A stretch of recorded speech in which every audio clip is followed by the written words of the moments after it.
नमस्कार, मैं हूं अमित पालित। सुबह के 10 बज रहे हैं और आप देख रहे हैं हमारी यह खास बुलेटिन सीधे ग्राउंड जीरो एलओसी उरी से।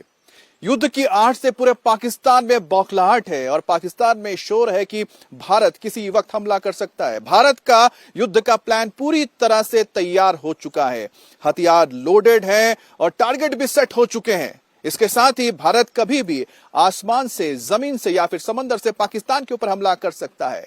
इस बीच पाकिस्तान को खौफ है ब्रह्मोस मिसाइल का, पृथ्वी मिसाइल का और डर है रफाल का और सुखोई का। पाकिस्तान के जनरल आसिफ मुनीर हो या प्रधानमंत्री शहबाज शरीफ हो, ये सोच सोचकर परेशान है कि आखिरकार भारत कब हमला कर दे।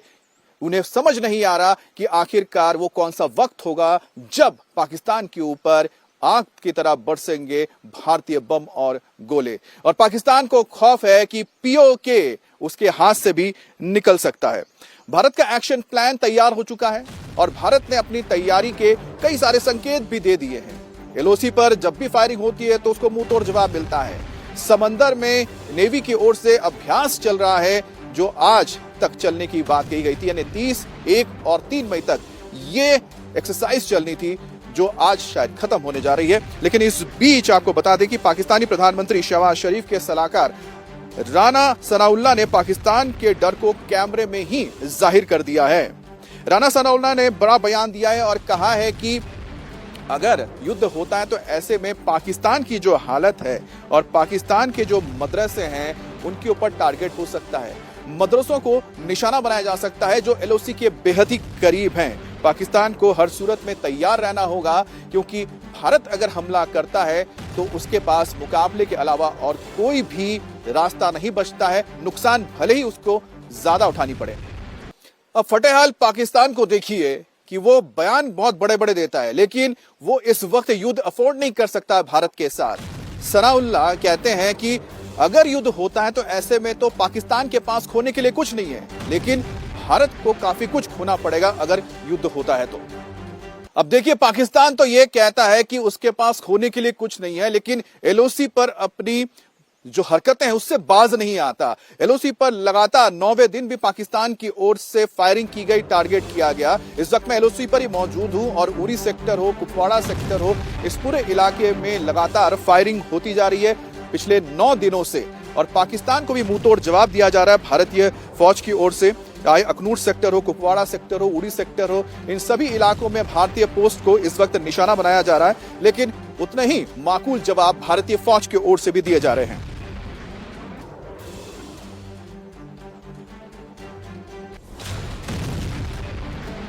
और इस वक्त मेरे साथ मेरे सहयोगी मंजूर मीर जुड़ गए हैं।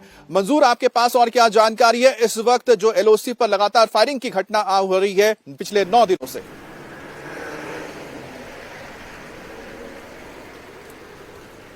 देखिए अमित, पहलगाम टेरर हमले के बाद भारत और पाकिस्तान के बीच तनाव जो है वो काफ़ी बढ़ चुका है। नियंत्रण रेखा पर लगातार पाकिस्तान की तरफ से सीज फायर वायलेशन हो रहा है। हालांकि स्मॉल आर्म्स का इस्तेमाल किया जा रहा है, लेकिन भारतीय सेना के जवान जो है मुस्तैदी के साथ हर होने वाली कार्रवाई का जो है जवाब दे रही है। एलओसी के साथ साथ कश्मीर में भी सर्च ऑपरेशंस में बड़ी तेज़ी लाई गई है क्योंकि एनआई जो जांच इस पूरे मामले की कर रही है उसमें अब तक कहीं बड़े खुलासे जो है वो हुए हैं। कहीं लोगों की गिरफ्तारी के बाद, जैसे कि हमने कल भी बताया था कि 75 ओजीडब्ल्यू वर्कर्स को गिरफ्तार किया गया और उनसे पूछताछ के दौरान कहीं बड़े खुलासे हुए हैं। और जो जानकारी हमें मिली है उसके मुताबिक इस पूरे हमले की प्लानिंग जो है वो सीमा पार रची गई थी और इसमें आईएसआई का भी हाथ है। और जो लश्कर का यहाँ पर ग्रुप है जिसमें 2 पाकिस्तानी मिलिटेंट, एक अली भाई और हाशिम मूसा, इन्हें ये जिम्मेदारी दी गई थी कि वो कश्मीर में एक बहुत बड़े हमले को अंजाम देंगे और इसके लिए पहलगाम को चुना गया था। और पहलगाम में पहले ही इस तरह का हथियार एमुनेशन जो है रखा गया था और बाद में इस पूरे इलाके की रेकी की गई। कहीं टूरिस्ट जो स्पॉट पहलगाम में है उनका जायज़ा लिया गया और बेताब वैली के बाद जो है लास्ट मोमेंट पे इस प्लान को बदल दिया गया और फिर बाइसरन में इस हमले को अंजाम दिया गया है। तो फिलहाल इस पूरे मामले की तहकीकात जो है वो जारी है और हर एंगल से तहकीकात की जा रही है और लगातार छापेमारी भी है वो हो रही है और कहीं लोगों को आज रात में भी डिटेन किया गया है, उनसे भी पूछताछ की जा रही है। जाहिर सी बात है कि जो पहलगाम हमला हुआ था उसके बाद ही भारत ने जो कड़ा रुख अख्तियार किया है और आतंक के जो पनाहगार है और जो आतंक के सरपरस्त है उनके खिलाफ अपनी मुहिम छेड़ी है, जिसके चलते पाकिस्तान फरफरा रहा है। लेकिन इस बीच पाकिस्तान भी लगातार एलओसी पर फायरिंग भले ही कर रहा हो, लेकिन भारत ने अपनी ताकत में और इजाफा कर लिया है। आपको बता दें कि भारत में ही बना हुआ स्वदेशी हेलीकॉप्टर ध्रुव को एक बार फिर से फ्लाइंग के लिए इजाजत दे दी गई है। कुछ दिनों के लिए उसे ग्राउंड किया गया था, कुछ टेक्निकल इश्यूज थे जिसे दुरुस्त कर लिया गया। लेकिन इस वक्त जब हालात तनावपूर्ण है पाकिस्तान के साथ, इस वक्त बॉर्डर पर तनातनी के माहौल है, उसमें ध्रुव को एक बार फिर से ऑपरेशनल क्लियरेंस मिल जाना एक बहुत बड़ा, आप कह सकते हैं कि जीवनदान है इस वक्त फोर्सेस के लिए, क्योंकि चाहे ट्रूप्स को ले जाना हो, चाहे जो रसद है सामग्री पहुंचाना हो एलओसी के दुर्गम इलाकों में, वहां पर ये बहुत ही कारगर है। दूसरी बड़ी बात है कि जो ध्रुव का कॉम्बैट वर्जन है जिसे हम रुद्र कहते हैं, उसमें भी इस्तेमाल किया जाता है, हथियार लगे होते हैं, हथियारों से लैस रहता है, जिसके जरिए फॉरवर्ड पोजीशन में जब भी सेना मूव करती है तो पाकिस्तानी जो टारगेट्स हैं, पाकिस्तानी जो टैंक्स हैं, उनको निशाना बनाया जा सकता है। कुल मिलाकर ध्रुव का, रुद्र का फोर्सेस के साथ एक बार फिर से वापस आ जाना इस इमरजेंसी के दौरान बड़े मायने रखता है, भारत की ताकत को और बढ़ाता है। अब बात करते हैं कि किस तरह से कल फाइटर जेट्स ने अपना पराक्रम दिखाया था गंगा एक्सप्रेसवे पर। कल उत्तर प्रदेश के शाहजहांपुर के पास गंगा एक्सप्रेसवे पर 3.5 किलोमीटर लंबे इमरजेंसी लैंडिंग फैसिलिटी में भारतीय वायुसेना ने दिन में और रात में कॉम्बैट ड्रिल करके दिखाया।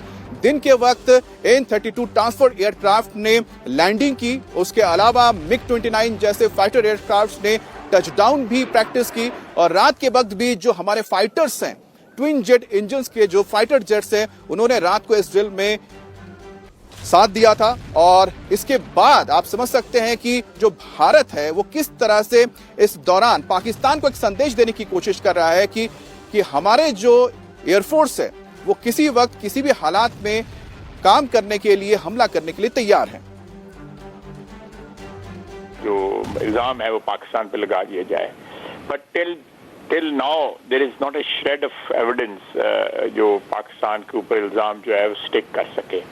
तो पाकिस्तान का अफवाज का, पाकिस्तान की आवाम का मोरल बहुत हाई है।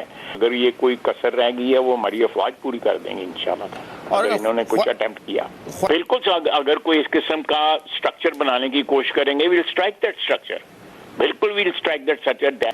तो ये अगर उन्होंने इस किस्म का अटेम्प्ट भी किया को आर्किटेक्चरल, तो स्ट्रक्चर को पाकिस्तान जो है डिस्ट्रॉय करेगा। We are very well equipped, और राफेल हो या राफेल का मामा हो, वो we will take care of it, you know. अब ख्वाजा आसिफ को आप सुन रहे हैं कि ख्वाजा आसिफ भारत की ताकत से इतना घबरा गए हैं, वो कह रहे हैं कि भारत अगर सिंधु जल संधि को तोड़ा हुआ है, उसको फिर से वापस नहीं लाकर करता है, अमल नहीं करता है उस पर, और कोई स्ट्रक्चर बनाता है या इस तरह के जो पानी को डाइवर्ट करने की कोशिश करता है, तो ऐसे में पाकिस्तान यहां पर चुप नहीं बैठेगा, वो हमला भी कर सकता है, साथ साथ इस पूरे मुद्दे को इंटरनेशनल एरिना में उठाएगा और भारत के खिलाफ एक राय पैदा करने की या राय बनाने की कोशिश करेगा। और पाकिस्तान में इस वक्त भारत का इतना ज्यादा खौफ है और भारतीय सेना का इतना खौफ है कि कई सारे ऐसे आदेश दिए जा रहे हैं जिनको सुनकर आप भी चौंक जाएंगे। एक नया आदेश जारी किया गया है झेलम वैली इलाके में, जो पाकिस्तान ऑक्युपाइड जम्मू कश्मीर के हिस्से में पड़ता है, और इस इलाके में पाकिस्तान ने कहा है कि जो सरहदी इलाके में लोग रह रहे हैं वो किसी भी तरह के लाउड स्पीकर का इस्तेमाल ना करें और शादियों में पटाखे ना फोड़े, और अगर ऐसा कोई करता है तो उसके खिलाफ कार्रवाई की जाएगी। तो आप समझ सकते हैं कि इस वक्त पाकिस्तान कितना डरा हुआ है कि अपने ही आवाम को वो शादियों में या फिर दूसरे फंक्शंस में लाउड स्पीकर का इस्तेमाल नहीं करने दे रहा है, और ना ही उनको पटाखे जलाने की भी इजाजत दी जा रही है। इसी तरह से पाकिस्तान के पीओके में एक और चीज सामने निकल कर आई है, अफरा तफरी आप कह सकते हैं कि माहौल है। अब आर्थिक अफरा तफरी क्या होती है इससे समझिए। पाकिस्तान के पीओके में जो बैंक्स काम करते हैं उन्होंने एटीएम्स बंद कर दिए हैं, यानी कि जो बैंकिंग सिस्टम है उसे धीरे धीरे बंद किया जा रहा है। अब सोचने वाली बात है कि आखिरकार ऐसा क्यों हो रहा है, किस बात का डर है इस वक्त पाकिस्तान को या पाकिस्तानी बैंक्स को कि वो एटीएम्स बंद कर रहे हैं, अपने बैंकों पर ताला लगा रहे हैं। मतलब साफ है, क्या उनको लगता है कि पाकिस्तान की सेना में इतनी कुव्वत नहीं है कि वो पीओके को संभाल सके, या अगर भारत हमला करता है तो ऐसे में उसकी रक्षा कर सके। तो कुल मिलाकर इस वक्त पीओके में जो हालात हैं वो यही बताते हैं कि उन्हें लगता है कि वो उनके हाथ से निकल रहा है। इस बीच पीओके में रायल कोर्ट में और इसके साथ ही डोलीपोर और छम इलाके में पाकिस्तान की सेना ने एक्टिविटी ज्यादा कर दी है और यहाँ 6ठी और 7वीं जो इन्फेंट्री डिवीजन है उसे तैनात कर दिया गया है। तो कुल मिलाकर देखिए जो पाकिस्तानी डिप्लॉयमेंट है धीरे धीरे इस वक्त पीओके के सरहदी इलाकों में ज्यादा की जा रही है। जैसे मैंने 2 जगह आपको बताई हैं जिसमें रावलकोट और टोली पीर, ये इन इलाकों में 6th और 7th इन्फेंट्री डिवीजन को तैनात कर दिया गया है और 6वीं बख्तरबंद डिवीजन को गुजरांवाला से पीओके मूव किया गया है, जबकि 7वीं इन्फेंट्री को पंजाब की सीमा से पीओके मूव कर दिया गया है और पीओके के ओर से A100 multi barrel rocket launcher और KRL 122 रॉकेट सिस्टम तैनात किया गया। इस बारे में ज्यादा जानकारी के लिए हमारे साथ मनीष प्रसाद जुड़ गए। मनीष, आपके पास और क्या जानकारी, किस तरह के हथियारों को यहाँ डिप्लॉय किया गया है और क्या वजह कि यहाँ पर 2 इन्फेंट्री डिविजन को लाया गया?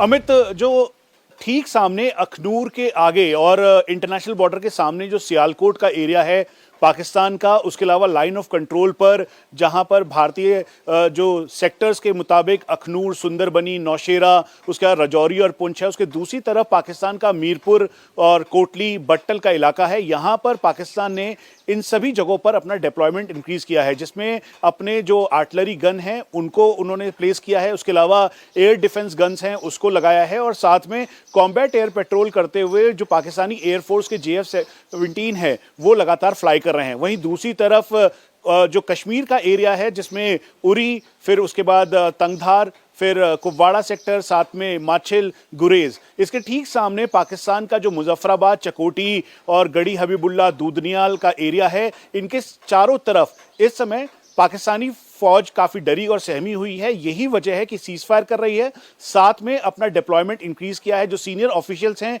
पाकिस्तानी आर्मी के, वो फॉरवर्ड लोकेशन पर लगातार गश्त लगा रहे हैं। आर्टिलरी गन्स जो हमें बताया गया है वो है, और अखनूर के एरिया में जो सियालकोट का एरिया है वहां पे जो VS4 टैंक्स हैं पाकिस्तानी आर्मी के, वो उन्होंने वहां पे प्लेस किया है। अमित जी, तो जैसा कि मनीष ने बताया कि पूरे जो हथियारों का जखीरा है, खास तौर पे जो आधुनिक हथियार है उन्हें डिप्लॉय कर दिया गया है। समझ सकते हैं कि क्यों ऐसा पाकिस्तान ने किया है। उसकी एक झलक देखने को मिली कल उत्तर प्रदेश के शाहजहांपुर में, जब गंगा एक्सप्रेस वे पर भारतीय वायुसेना ने ट्रायल किया। भारतीय वायुसेना ने 3.5 किलोमीटर लंबे एक्सप्रेस वे पर बने इमरजेंसी लैंडिंग फैसिलिटी पर ड्रिल की है और इस ड्रिल में रात के वक्त भी ड्रिलिंग की गई, जिस दौरान सुखोई, रफाल, इसके अलावा जैगुआर जैसे जो हमारे फाइटर्स हैं, फ्रंट लाइन एयरक्राफ्ट से, उन्होंने यहाँ पर टच डाउन प्रैक्टिस की है।